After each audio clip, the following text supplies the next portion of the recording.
Оройн төргийн үзэгчдээ Тэнгэр телевизийн 7 мэдээллийн хөтөлбөр эхэлж байна. Анхаарлаа хандуулна. 2025 он дуусахдаа зэрэгцэн намрын чуулган хаах гэж байна. Энэ намрын чуулган нийгмийн хүлээлтэд хүрч чадсангүй. Иргэдийн амьдралыг дээшлүүлэх, бизнесийн орчныг сайжруулах бодлогын ямар ч шийдвэр гарсангүй. Хоёр спикер чуулганы хуралдааныг удирдлаа. Хоёр хүн намын даргын төлөө тэмцэлдлээ. Эцэст нь улсын хурал, улсын төсвөө арайхийн хуулийн хугацаанд нь багтаан баталж, үлдсэн хугацаанд нь албан тушаалын томилгоо хэлэлцээр дуусгах гэж байна. Өнөөдөр л гэхэд ёс зүйн дэгийн дэд хорооны даргаыг шинээр томилж авах жишээтэй гисэн хэрн чухал ач холбогдолтой хуулиудаа хаврын чуулганаар хэлэлцсэн гэж үлдээж гэлээ. 2024 оны сонгуулийн үр дүнд байгуулагдсан анхны 126 гишүүнтэй парламент 2 дахь намрын чуулганаа хаах гэж байна. За энэ намрын чуулганаар хэлэлцсэн асуудлууд иргэдийн амьдралд ач холбогдолтой гэхээс илүүтэй засгийн газрын томилгоо болоод бусад албан тушаалнуудын томилгоог хэлэлцсэн чуулган боллоо гэдэг мэдээлэл бол гишүүд өгч байгаа. За нөгөөтэйгөр эрх харагч намын хоорондох албан тушаалын төлөөх хагаралтай энэ намрын чуулганы үр дүнг ихээхэн доошлуулахад нөлөөсөн гэдэг зүйлийг бол ярьж байгаа. Хяналтын менежер байх эсэгтэй цайтай байх эсэх гэдэг энэ асуудлууд бол ер нь улс төрийн диалогийг бол дамгааллаа. Нэлээд олон дандаа томилгоо ярьсан юм шиг албан тушаал санал жирээний хэрэглээсэн юм шиг харагдаж байгаа. Гэхдээ ямар ч байсан хугацаанд хуулийнхаа хүрээнд бол төсөө баталсан. Гүйцэтгэх засаглалын ажлын бодит үр дүнг ахиулахад чиглэсэн бас томилгоо юмнууд хийгдсэн гэдгийг зориуд хэлмээр байна. Одоо сонсгол хийж ингээд зарим төслүүдийг 1-2 орн сугалж авч эдийн засгаа анхуулах шахвын болж байгаа байхгүй. Нийгмийн үндсэн суурь асуудлуудаа ярихгүйгээр одоо илүү попорсон тийм хандлагад хөтлөгдөж явлаа гэж хэлэхэд бол нийцдэггүй байна. Томоохон эрх зүйн шинжилэл төрийн бодлогын шинтгэлүүдээ хийхээр асуудлуудаа шийдэж чадлаа. Улиралын намын дотоод зөрчил байсан нэг бол байсан энийг одоо нууж хаагаад явах уу те. Гэхдээ одоо эн чинь бүх юм тоглоомын дүрмээр явах хэрэгтэй. Тэгээд ирэх барьж байгаа нам юм чинь энэний дагуу мэдээж улсын хурал тэгээд засгийн газрын бүтэц бүрэлдэхүүн тал өөрчлөлт оруулах нь тодорхой шүү дээ. Тэгээд энэ зүйлэл хэлэлцлээ гэж харж байна шүү дээ. Залхуу засгийн газар ерөнхийлөгчийн PR сонгуулийн PR хийхэд зориулагдсан суудлаа энд зориулж ингэж ямар нэгэн алдаа гаргахгүй байх, гой харагдах гэдэг байдлаар юу ч хийхгүй өнгөрүүлж байгаа энэ хугацааны одоо муу ур дагавар нь одоо ингэж ондамнаад үргэлжилж байна. За мөн энэ намрын чуулганаар эхлүүлээд өргөсөн хэд хэдэн хуулийн төслүүд бий. За энэ төр төрийн өмчийг хөгжлөх асуудал болоод эдийн засгийн эрх чөлөөний хууль, зөвшөөрлийн тухай хууль гэх мэтчлэн яг бизнесийн хөгжил чөдөр тушаа болдог. За иргэдийн татврын дарамтыг бууруулах зэрэг одоо хуулиуд бол хаврын чуулганаар шийдэгдэж өглөө. За нөгөөтэйгөр татврын багц хууль хизээ орж ирэх вэ гэсэн хүлээлт эдийнэ үүсэж гисэн. За сангийн сайд болоод ерөнхий сайдын зүгээс энэ одоо жилдээ багтаан буюу 2026 он гарахаас өмнө татврын багц хуулийг бол улсын хурлд өргөн барина гэж мэдгдсэн. За гэхдээ өнөөдөр он гарахад ганцхан өдөр дутуу буюу 12 дугаар сарын 30-ны өдөр. За өнөөдрийн байдлаар тэгэхээр татврын багц хууль бол орж ирээгүй. Татвар нэлээд нөлөөтэй. Гэхдээ ингээ аж ахуйн нэгжүүдийн үйл ажиллагааг дэмжих ёстой хуулиуд байгаа шүү дээ. Тэгэхээр яг тэр хуулиудыг шууд хилцээд явъя гэхээр нэг бол унах магадлал нь өндөр байдаг. Засгийн газар хуулиудаа оруулж ирэхгүй байгаа нь хамгийн гол алдаа. Гишүүд бол өргөн бариад байгаа. Энийг ингээ хэрэгжүүлээ батлаад явъя гэхээр засгийн газар нь бодлого оруулж ирэх ёстой. Засгийн газар оруулж ирэхээр нь тэрийг нь харьяа гэдэг. Ингэсээр байгаад чин залуу ерөнхий сайд 2 ерөнхий сайдаас болж 3 жил ингээд хугацаа алдчих. Засгийн газрын талаас тэрийг ойлгож хэрэгжүүлэх боломж юмыг бий болгож ижил тэр хууль маань цааш явахгүй бол нэгэнд өргөн барьсан хууль буцаагдчихаар дахиад 6 сарын дотор өргөн барьж болдоггүй. Монгол улсын эдийн засгаа одоо хөдөлгөхгүй тулд унгаахгүй тулд одоо ямар асуудлуудыг шийдэх вэ гэдгийг л одоо нарийн тооцоолох хэрэгтэй шүү дээ. Яран сандран хийснээрээ сайн ерөөс болох. За иргэн нэг зүйлийг сануулхад бол 2026 оны төсвийг ерөнхий сайд өргөн барихтаа 3-4 их 80 төгрөгийн татврын хөнгөлөлт чөлөөлтийг бол үзүүлж байгаа гэдэг зүйлийг бол ярьж исэн. За гэхдээ энэ одоо тусгасан зүйлс нь бол яг энэ төсөв батлагдахад бол биелэлээ болоогүй. За тухайлах юм бол нөөтийн одоо буцаа олголтыг 5% болгож нэмэгдүүлэх асуудал бол 2026 оны сүүл хэсэг буюу 10 дугаар сар руу шийдэгдэж өргсөн. За үндсэндээ бол 1 сарын 1-ээс хэрэгжиж эхэлнэ гэж хэлсэн зүйлэл 10 дугаар сар руу шийдэгдсэн байгаа. За нөгөөтэйгүр бол аж ахуйн нэгжүүдийн одоо нөөц төлөх босго 50 сая төгрөг байгааг 400 сая төгрөг болгож нэмэгдүүлнэ гэдэг зүйлийг бол 2026 оны төсвийн төсөл дээр тусгаж оруулж ижсэн хэдий боловч за энэ нь бол батлагдaltaгүй хойш идэгцэн. Үндсэндээ бол хөнгөлөлт, чөлөөлөлт, за татварын ачааллыг хуваалцах асуудал 2026 оны төсөв дээр орж ирэх ёстой байсан хэдий боловч 2026 оны хаврын чуулганаар хилэлцэгдэхээр орж ирж байгаа. За өөрөөр хэлэх юм бол яг энэ татвар нийгмийн даатгалын шимтгэлтэй холбоотой асуудлууд хойш идэгцээр байгаа юм аа. Улсын их хурлын намрын чуулган ажлын 75 өдөр үргэлжилсэний эцэст маргааш хаалтаа хийх гэж байна. Энэ 2 сарын хугацаанд нийт 35 удаа чуулган хуралджээ. Энэ хуралдаанд нэг ч удаа алгасалгүй суусан ердөө 2хан улсын их хурлын гишүүн байгаа юм. Харин хамгийн олон тасалсан гишүүнээр улсын их хурлын гишүүн Оюун Эрдэнэ Баттулга нар нэрлэгдэж байна. За энэ намрын чуулган 9-р сарын 15-нд эхэлсэн. Үүнээс хойш 3 сар орчмын хугацаанд нийт 35 удаа чуулган хуралдсан байна. За гэхдээ чуулган хуралдах хугацааны бараг 80% нь суугаагүй 10-аад улсын хурлын гишүүн байгаа юм а. За тухайлбал улсын хурлын гишүүн ганц төмөр 35 удаа хуралдсан чуулганы 26-ад нь суугаагүй. Өөрөөр хэлбэл намрын чуулганы хуралдааны 80% нь оролцоогүй чөлөө авчээ. За үүний дараа улсын хурлын гишүүн Баттулга өнгөрсөн жил чуулгандаа суудаггүй ганц гишүүнээр тодорхойд байсан тэрээр энэ удаач нэрээ цэвэрлэж чадсангүй. За нийт 26 удаа чуулгандаа огт суугаагүй.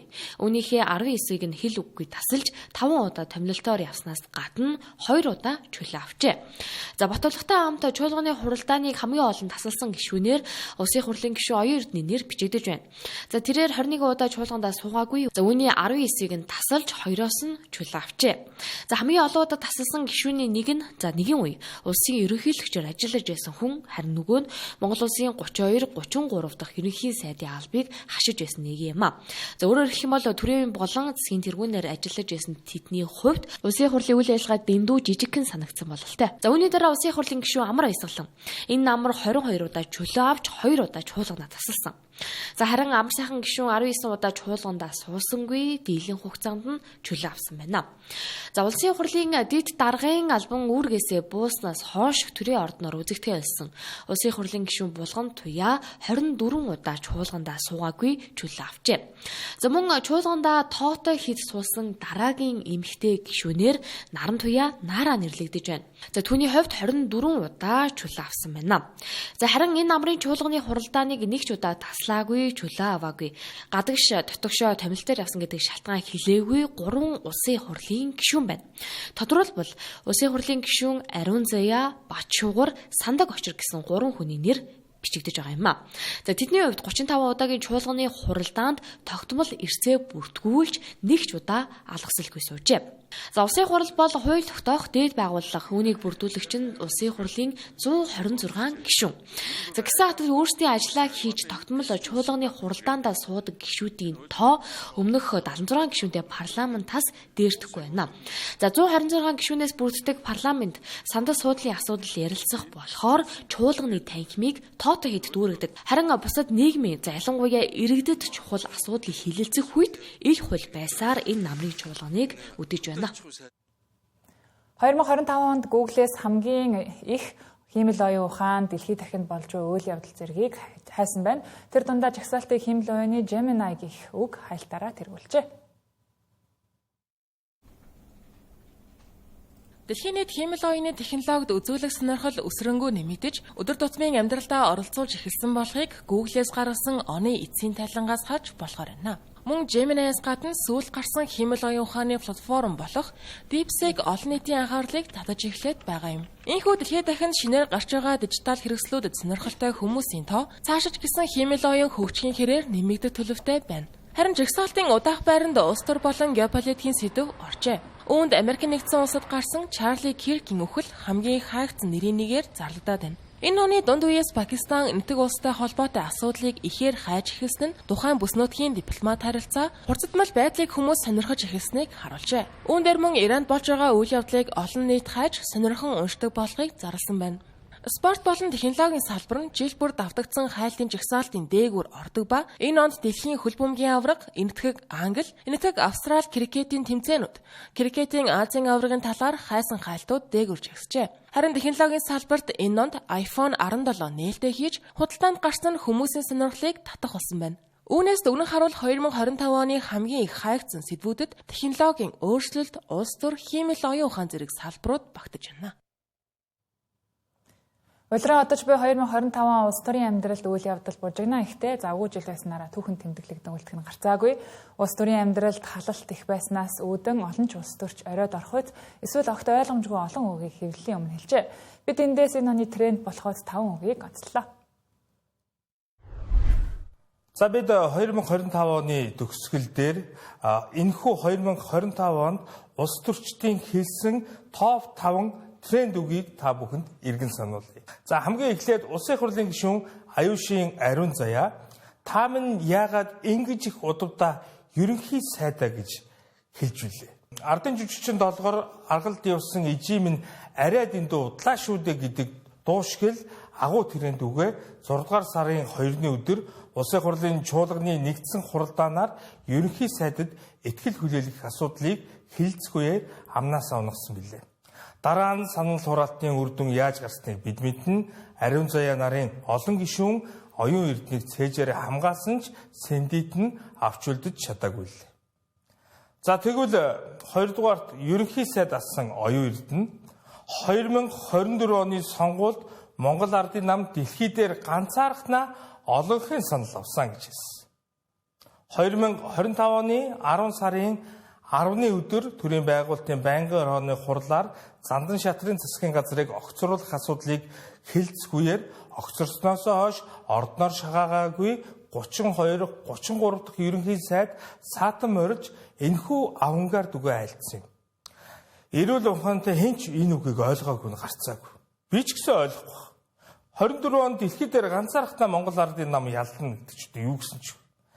За харин энэ үгийг миу одоо ногоон шилтнүүд бол ойлгосон байх нь бол дамжиггүй л дээ. За тэгвэл 3 дахь тренд үгээр Монгол Ардын намын шинэхэн дарга учрлын үг тодорсон. Монгол Ардын нам ард түмэндээ иргэн ирнэ. Монгол Ардын намын 31 дахь их хурлаар 90-с дээш хувийн саналаар намын дарга болсон нэм осрын учрал илтгэлдээ энэхүү үгийг ашигласан юм. Нэг өдөр хаана байсан бэ гэдэг шиг нэрээ тэгээд ардын нам хаана байсан юм бэ? Хаанаас ард түмэндээ эргэж ирэх гэж байгаа. Та нар ч л тасралтгүй засгалсан биз дээ энэ ойрын хэдэн жил. За тэгвэл энэхүү тренд үгсийн 4-р хүн намын дарга одоо шадар сайд дөрчхөндийн үг. Хүн нам хамтарсан засгийн газарт ороогүй бол маш хүчтэй сөрөг хүчин байх байсан юм аа гэж. Нэг өгүүлбэртэй онгоо гэдэг чинь ердөө энэ. Хоёрхан сайдын суудал нэг байнгын хорооны даргын суудлын төлөө эрх баригч намын хүнжилд орсноороо энэ намын рейтинг шалны алчуур болсныг намын дарга нь одоо болтол ойлгохгүй. Түүхэнд байгаагүйгээр энэ намын рейтинг 2025 онд унсан. Энийг МЭК тэргүүтээ судалгааны байгууллагуудын дүн мэдээлж гисэн харуулна. За тэгвэл 2028 онд энэ нам улс төрөөс арчигдвал намын дарга нь л буруутан болно. За тэгвэл 2025 онд улс төрчдийн хэлсэн топ тренд одоо 5 үгийн 5 дугаарт бид нэр хотын дарга Нямбаатрын энэ үгийг одоо өөрсдөө бид нэр тодруулж онцолж байгаа. Энэ жилийн нэг сайн мэдээ гэвэл агаарын бохирдол нийт дүнгээрээ 23%-аар буурсан гэж хотын дарга маань хэлсэн. Энэ жил Улаанбаатар хотын гэр хорооллын 172 мянга гаруй айл өрхийн мэдлэнгийн төлшийг сольж бүгд найрамд хятад дулсын Шансын мужийн Шинмэн хотоос 306 мянган тонн хагас кокс төлшийг 226 тэрбум төгрөгөөр худалдаж авсан бөөн хил ам дагуулсан ш хотын дарга маань чи юу гээд байгаа юм бэ гэж одоо загинсаар байгаад төлсөн. Үр дүнг нь бид энэ өвлийн ханаа томгоор харлаа шүү дээ.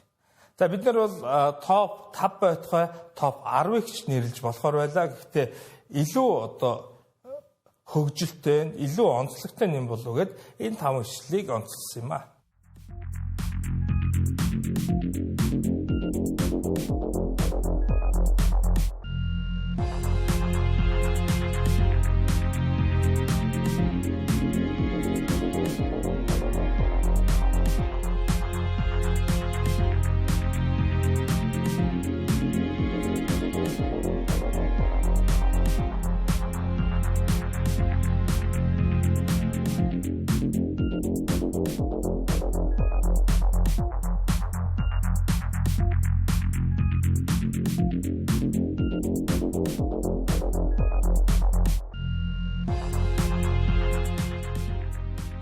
7 мэдээллийн хөтөлбөр үргэлжилж байна. Манай улсын хөрөнгийн зах зээлд дотоодын аж ахуй нэгж болон иргэн 98.1% эзэлдэг, харин гадны хөрөнгө оруулагчид 2 ч хүрэхгүй хувийг эзэлж байна. Хөрөнгийн зах зээлд томоохон IPO, шинэ санхүүгийн бүтээгдэхүүн олон улсын жишгт нийцсэн хөрөнгө оруулалт цөөн байгаа нь гадаадын хөрөнгө оруулагчдын сонирхлыг татахад бэрхшээл учруулж байгаа гол шалтгаан болсоор байна. Гадны хөрөнгө оруулагчид ихэвчлэн зах зээлийн тогтвортой байдал, урт хугацаанд өсөх боломжийг илүүд үздэгч, эдгээр шалгуур нь хангалттай түвшинд хүрээгүй хэвээр байгааг шинжээчид онцолж байна. Түүнчлэн 5% татвар авах ёстой байтал зарим тохиолдолд 20% татвар авах тохиолдолж байдаг гэлээ. Энэ нь гадны хөрөнгө оруулагчдад хүндрэл учруулдаг байна. Мөн бусад улс орнууд 20-30 жилийн алсын хараатай бодлого хэрэгжүүлдэг бол манай улсад эсэргээрээ тогтворгүй байгаа нь гадны хөрөнгө оруулагчид дайжихад нөлөөлж байна гэлээ. Гадаадын ч бай, дотоодын ч бай, аль ч хөрөнгө оруулагч Монголын хөрөнгийн бирж дээр арилжагдж байгаа хувьцаа болон бондын ногдол ашиг болон хүүгээс 5% татвар тооцож авах ёстой. Тэгэхээр энэ бол маш сайн татварын хөнгөлөлт. Гэхдээ энэ дээр бол бас манай зарим хувьцаат компаниуд болон үнцээс гаргагчдаас одоо суудхан тооцохдоо 20%-аар тооцох ийм үзэгдлүүд байгаад байгаа. Тэгэхээр энэ ингээд зарим газараа 5% тооцдог, зарим газараа 20% тооцдог энэ зүйлийг бол зэгцлэх ёстой. Гадны хөрөнгө оруулагч нэмэгдэх. За дээрэс нь манай хөрөнгөний зах зээл дээр ямар гол асуудал байна вэ гэхээр нэгдүгээр одоо хөрөх чадвар буюу их хэмжээний бэлэн мөнгө эргэлтгүйгээс одоо шалтгаалаад тодорхой хэмжээний өсөлтүүд гардаггүй, хөдөлгөөнүүд нь гардаггүй тийм үзүүлэлт байна. Тэгэхээр бид бас судалгаа хийгээд үзэхлээр одоо жишээ нь Японы хөрөнгийн бирж ч юм уу Хятадын хөрөнгийн зах зээл дээр одоо юаны ханш унахаар хувьцаанууд нь одоо дагж хөдөлж яадаг тийм йений ханш өсгөр хувьцаанууд нь унж яадаг ч юм уу тийм. За ийм хөдөлгөөнүүд ажиглагддаг.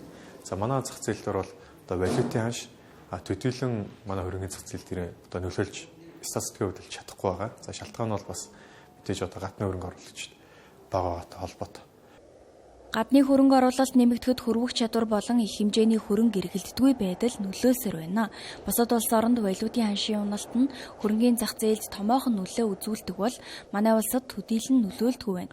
Үнийг сайжруулж буй аргууд бол банкуд хөрөнгөний зах зээлд бонд гаргаж байгаа явдал хэллээ. Тухайлбал Хаан банк Лондонгийн хөрөнгөний биржийн Бүтсераслийн индекс багтсан нь Монголын анхны компани болсон гэлээ. Энэ нь чамгүй том амжилт юм а. Түүнчлэн уул уурхайн санхүүжилтийг дотооддоо хөрөнгө оруулалтын сан болон хамтарсан хөрөнгө оруулалт байдлаар шийдэх нь гадны хөрөнгө оруулагчдыг татах шин боломж гэж шинжээчид үзэж байна. Манай улсын хөрөнгийн зах зээлийн үнэлгээ өнгөрсөн оноос 7.9%-аар нэмэгдэж 13.8 их найдад хүрчээ. Энэхүү өсөлтөд топ 20 индексийн өсөлт голчлон нөлөөлсөн байна. Энэ онд бонд болон хөрөнгөөр баталгаажсан үнэт цасны арилжаа өсөж, хувьцааны арилжааны итгэх суларсан гэж мэргэжилтнүүд үзлээ. Түүнчлэн топ 100 аж ахуй нэгжүүд амжилттай бонд гаргасан, үр өгөөжтэй жил болсон гэж хөрөнгийн зах зээлийн мэргэжилтнүүд дүгнэж байна. Хөрөнгөний зах зээлийн топ 20 индекс өнгөрсөн оноос 7.1%-аар нэмэгдэж 54,507 нэгжид хүрчээ.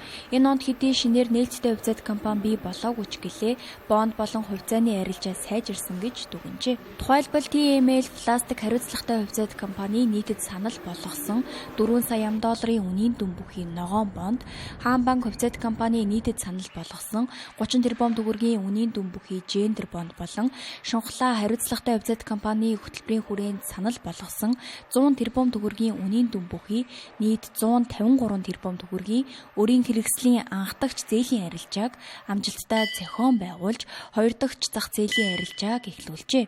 Түүнчлэн Монголын хөрөнгийн биржээс засгийн газрын дотоод үнэт цаасыг нийтэд санал болгож 144 тэрбум төгрөгийн 1.4 сая ширхэг зах зээлийн арилжааг амжилттай зохион байгуулжээ. 25 онд бол хараахан IPO гарч амжсангүй. Гэхдээ бид бас хэд хэдэн компаниудын IPO гаргахаар пайплайнд бэлтгэл ажиллагаанд ажиллаж байна. За тэгэхээр ажлуудаа бол 26 оны ихээр гүйцэтгэх болно.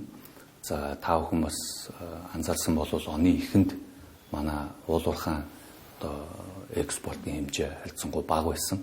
За энэний маань бол одоо дам нөлөө нь одоо хөрөнгө оруулагчдын одоо зах зээлд итгэл буурдагтай холбоотойгоор хувьцааны арилжаа нэлээд багассан байна. Мөн энэ онд нийт 245 удаагийн арилжаа зохион байгуулагджээ. Үнэт цаасны анхдагч болон хоёр дахь зах зээлийн арилжаагаар нийт 900 тэрбум төгрөгийн үнийн дүн бүхий 953 сая ширхэг үнэт цаас арилжаалагджээ. Хувьцаа болон бондны өгөө 18-аас 22% байгааг мэрэгжилтнүүд онцолж байна.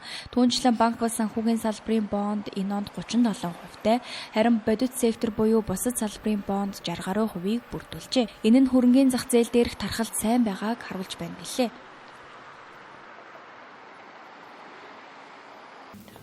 Топ 20 индекс маань одоо 54 мянган нэгж төрсөн. За энэ бол мэдээж бүх цаг үеийн оргил түвшин байгаа. Зөвхөн монголчдод ер нь гадаадын их томоохон зах зээл төлөвлөлийн төрийн зах зээлд бол тэлэлтэй байна. За гол шалтгаан нь бол мэдээж санхүүгийн байгууллагууд тухайлбал хаан банкны хувьцаа үе хэлмээр байл да. Хаан банкны зах зээл үнэлгээ маань нэлээд сайн тэллээ, голомт банк тэллээ. За Эрдэнэ ресурс девелопмент гэж Канадад бүртгэлтэй дуал листинг гэсэн уулуурхай салбарт үйл ажиллагаа явуулдаг компани маань за одоо ирээдүйн орлогын хүлээлттэй холбоотой нэлээд сайн өслөө. Энэ онд Монголын хөрөнгөний биржийн 1-р ангиллын 25 компаниас 11-ийн хувьцааны үн өссөн бол үлдсэн 14 компанийн хувьцааны үн буурчээ.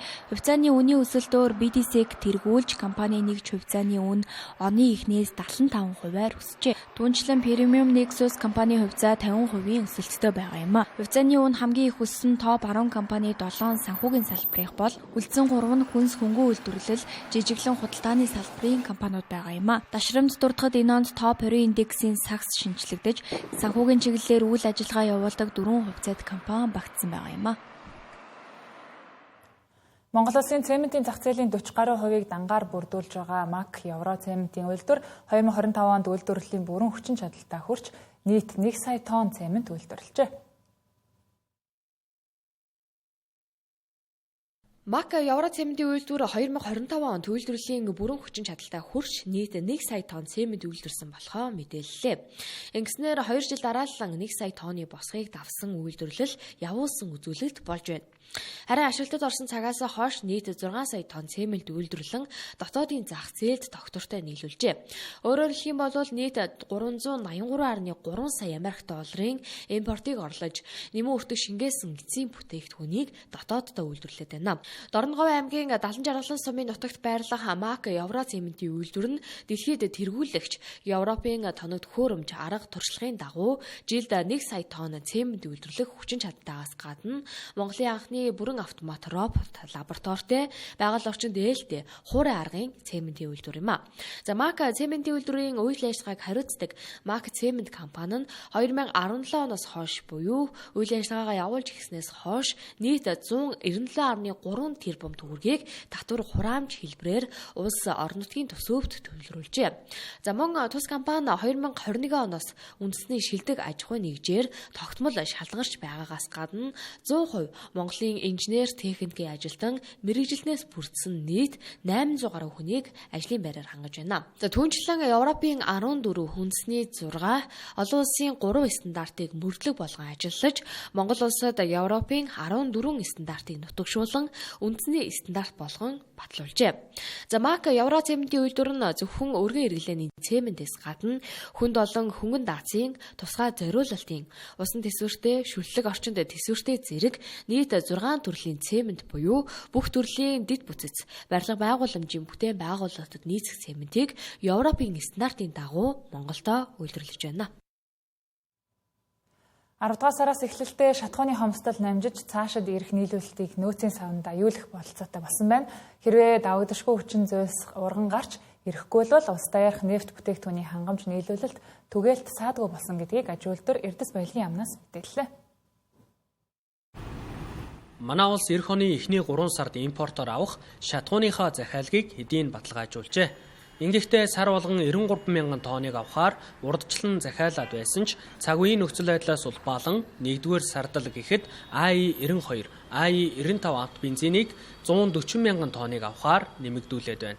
Харин хойшид нөөцийн савныхаа хэмжээгээр шатхуун импортлон гэлээ. Улаанбаатар хотод нефт бүтээгдэхүүний нийлүүлэлт хангамж бол харьцангуй сайжирсан. За одоогийн байдлаар замд явж байгаа за штесүүд төр буусан эднэр данг аваад нэг 5-аас доош өдрөө нөөцөд бүрдүүлэн явж байна. За давагдшгүй хүчин зүйл үүсчихгүй бол бид нар бол одоо ингээд цаашаа бол нөөц бүрдүүлээд ингээд явхад нефт бүтээгдэхүүний хангамж нийлүүлэлт түгээлт бол ямар ч асуудалгүй саадгүй болсон гэдгийг бас та бүхэнд хэлхийг хүсэж байна. Улсын хурлын чуулганаар стратегийн ач холбогдол бүхий бүтээгдэхүүний хангамж нийлүүлэлтийг дэмжих тухай хууль саяхан батлагдсан. Эх оны эхний өдрөөс хэрэгжихэм үүнтэй холбоотойгоор шатхуун импортлогч компаниудын шатхууны нөөцийн сав барих ажилд салбарын яамных нь дэмжлэг үзүүлэхэд билээн гэж мэдээллээ. Хуулийг гаргаад өгсөн. За аж ахуйн нэгжүүд маань энэ дээр бол одоо өөрсдийнхөө техник эдийн засгийн үндэслэлийг хийгээд газар зохион байгуулалтынхантай уулзаа за би ийм сав барина гэх юм бол тэрний одоо мэргэжлийн байгууллагаар үнэлт дүгнэлт өгөөд манай яам одоо арилжааны банкудад одоо тодорхойлт гэх юм одоо юу гэнэ. За энэ компанид бол одоо ийм хэмжээний сав барихт нь ийм дэмжлэг үзүүлэхэд яамны зүгээс татгалзахад гэсэн юм гаргаж өгнө. Энэ нь бол одоо ингээд 1 сарын 1-ээс эхлээд хэрэгжиж явж байна. 3-4 компани манай яамд албан тоотой ирүүлсэн байгаа. Бид нөө одоо холбогдох хүмүүс нэг судалгааныхаа түвшиндээ явж байгаа. Харин энэ сард импортлохоор захиалсан шатхууны 8,000 тонн дутуу байгаач бараг тал нь цаад үйлдвэрээсээ ачигчсан замд явж байна гэлээ. Мөн он солигдох үеэр аялал жуулчлалын урсгал нэмэгддэг. Тэгвэл манай улсад онгоцны түлш 45 хоногийн нөөцтэй байна гэж мэдээлв. Зүүн болон баруун аймагуудын бүх сумдад шатхуун хангалттай хэмжээгээр хүргэгдсэн бол төвийн болон хангаан бүсдэх бүхий л шатхуун түгээх станцуудад өнөөдрөөс шатхуун хүргэгдсэн ахиад нийлүүлнэ гэж салбарын яамных нь ярьсан юм. Сүүлийн өдрүүдэд цахим орчинд 12 дугаар сарын 31-ээс эхлэн иргэд тэг 17 га газрыг цахимаар хүсэлт дэлхийн өмжилдэг болно гэх мэдээллийг албаны их сурвалжаас тодрууллаа. Албаны их сурвалжийн өгч байгаа мэдээллээр дээрх мэдээлэл ташаа мэдээлэл болохыг залруулж байна. Монгол улсын иргэн гэр бүлийн хэрэгцээний зориулалтаар нэг удаа 0.7 га хүртэл газар өмчлөх эрхтэй хэмээн иргэнд газар өмчлүүлэх тухай хуульд заасан байдаг. Харин сүүлийн өдрүүдэд 12 дугаар сарын 31-ээс эхлэн иргэд цахимаар газар өмчлөх хүсэлт илгээж за үүнийг нь 3-5 хоногт шийдвэрлэнэ гэх мэдээлэл түгээх болсон. Тэгвэл энэ нь ташаа мэдээлэл. За нэг ёсондоо таны хүсэлт 1 жилийн хугацаанд шийдвэрлэгдэнэ гэдгийг албаныхан хэллээ.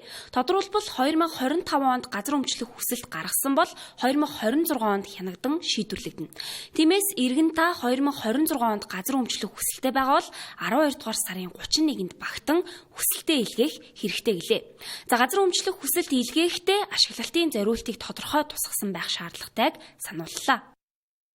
Одоо энэ олон нийтэд нээлттэй тавигдаад байгаа сошиал медиагаар явж байгаа одоо мэдээлэлд бол 12 сарын 31-ээс эхлээд газрыг одоо олгож эхэлнэ, цахимаар хүсэлтийг авснараа шууд олгоно гэдэг асуудал бол яахан одоо ташаа мэдээлэл байгаа гэдгийг бол залгуулж хэлэх зүйтэй байх гэж бодож байна.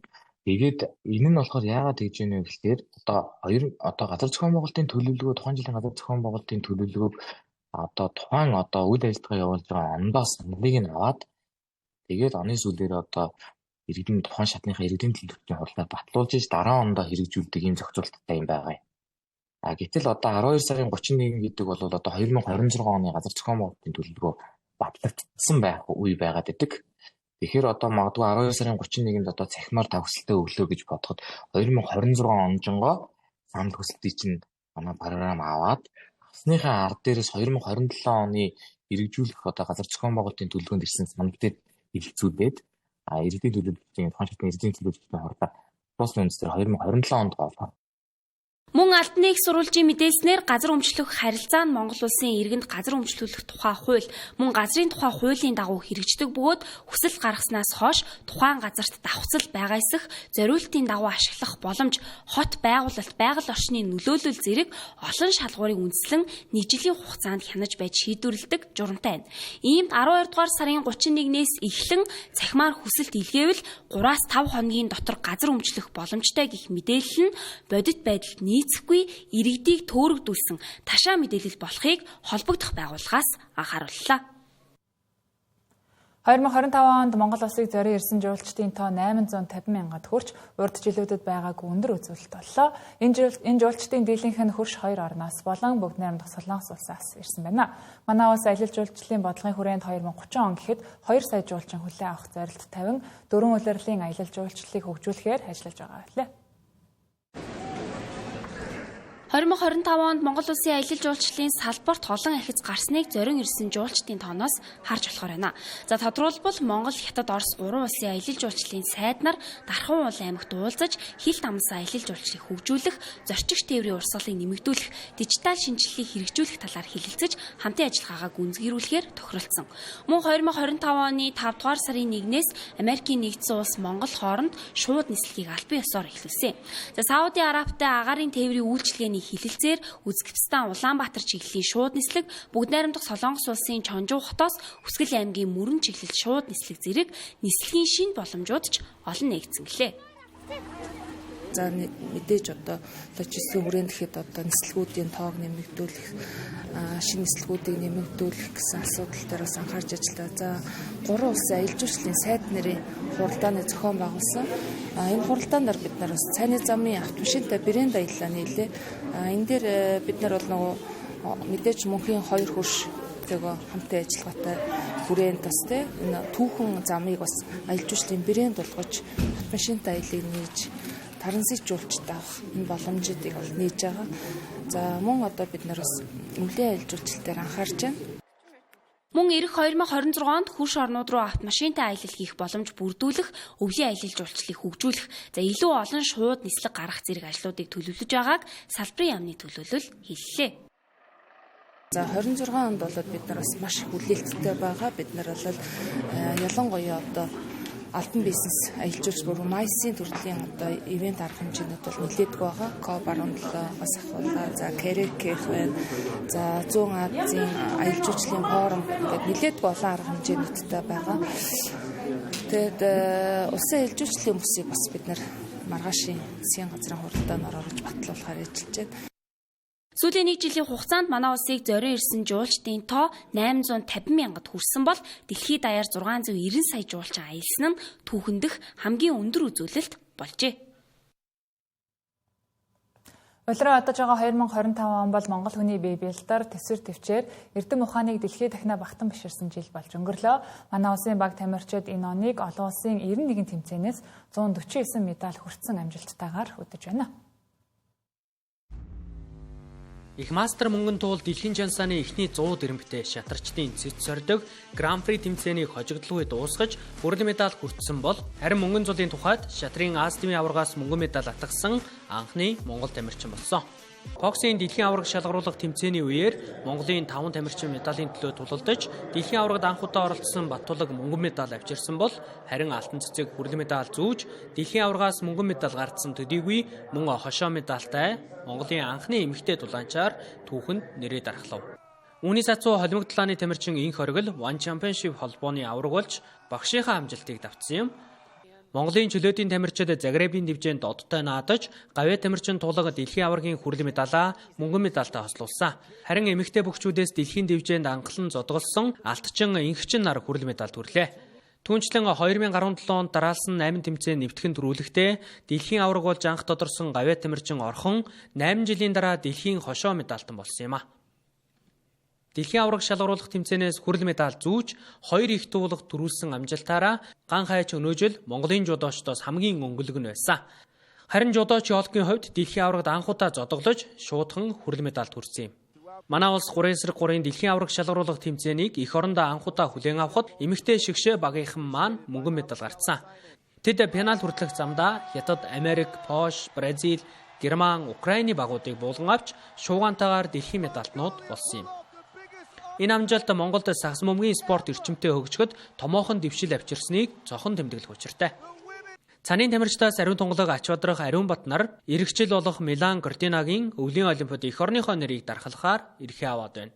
Харин үндэсний бүхийн тамирчдаас шинэ мянганы төлөөлөл болох улсын арслан Батмагнай, үндэсний их баяр наадам, өндөр гэгээний дан шиг Чингис хааны цомд нэвтгэн төрүүлж нэг жилдээ багтан 3 том наадамд манлайлсан ховорхон амжилтыг дархаллаа.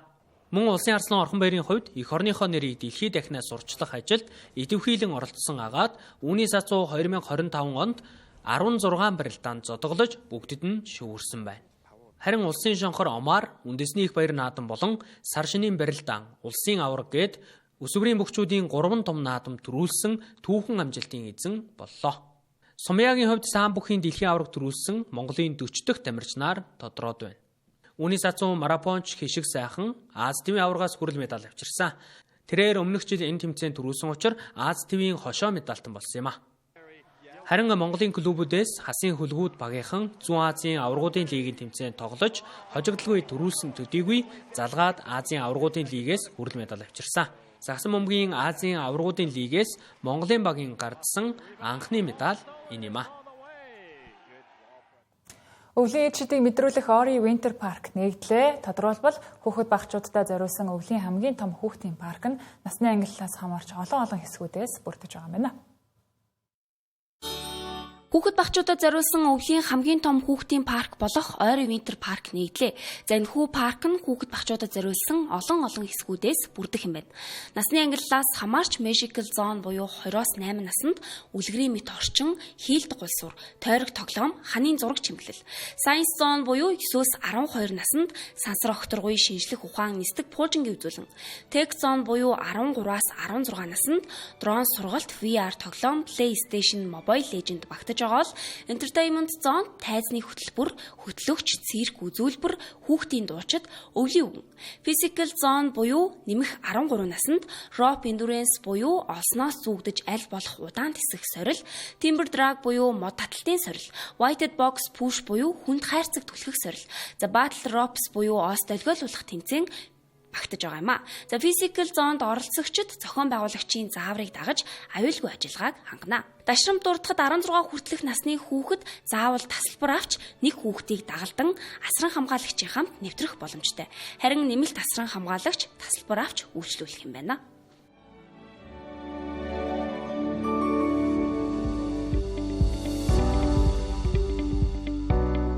Монголын хөрөнгийн биржийн 1-р ангиллалд бүртгэлтэй Голомт банк нь олон улсын зах зээлээс хөрөнгө оруулалт татах, олон талд хамтын ажиллагаагаа өргөжүүлэн тэлэх стратегийн хүрээнд Япон улсын хөрөнгийн зах зээлд 3 жилийн хугацаатай 15 тэрбум йений үнийн дөв бүхий Самура бондыг гаргасан байна. Тус бондыг гаргахад Sumitomo Mitsui Banking Corporation болон CNBC Nikko Securities Andreitra ажиллаж Японы мэргэжлийн хөрөнгө оруулагчдад санал болгосон бөгөөд бондын захиалга давж биелснээр амжилттай хаагджээ. За Голомт банк нь Самура бондоор татсан хөрөнгө оруулалтаар Монгол улсад хэрэгжиж байгаа төсөл хөтөлбөрүүдийг санхүүжүүлэх, бизнес эрхлэгчдэд төрөл бүрийн зээлийн үйлчилгээг үзүүлэхээр төлөвлөсөн байна.